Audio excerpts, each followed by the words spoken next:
Today, we're diving into a story about something we all use every single day, money. But more specifically, we're going to talk about why its value seems to be quietly, disappearing right before our very eyes. So let's just start with a really direct question, maybe even a little bit of a shocking one. Did you know that the money you work so hard for, the money that you're trying to save, is actually slowly losing its power? Let's unpack exactly what that means. To really get this, we need to look at a tale of two prices. And it's all centered on one of the oldest forms of money on the planet, gold. The story of what happened to its price over the last 20 years or so tells us pretty much everything we need to know. Okay, so let's rewind the clock. Let's go all the way back to 2002. Back then, if you wanted to buy one single ounce of gold, it would have set you back about $300. Just remember that number, $300. Now, let's fast forward to right now.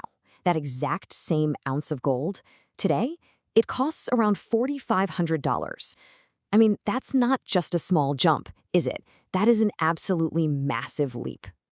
And when you see it side by side like this, the scale of that change is just staggering.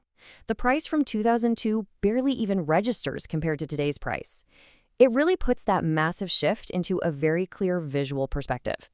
Okay, fine, so the price of gold went through the roof. But here's the thing. This isn't really a story about gold getting more valuable. It's actually a story about the dollar getting less valuable. So what does this huge shift really mean for the cash sitting in your wallet? Well, if we flip this whole thing around, the picture becomes even clearer. And kind of shocking. It means the US dollar has lost roughly 90% of its purchasing power when you measure it against gold. The same dollar just buys a whole lot less of a real, physical asset than it used to. That is a massive, massive decay in value. So, how on earth did we get to this point? To answer that, we've got to go back to one single critical moment in economic history that, it changed absolutely everything. See, before 1971, there was a direct link. The US dollar was actually backed by physical gold at a fixed rate. But then, in 1971, that connection was just severed, gone. And that meant that after 1971, there was no longer any physical limit on how much currency could just be created.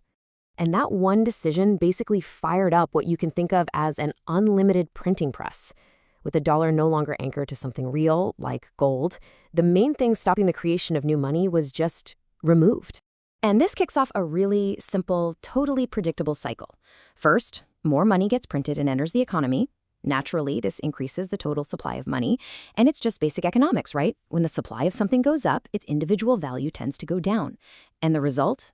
Your savings, your cash, can't buy as much as it could before. This is the engine of inflation. This really highlights a huge difference between different kinds of assets.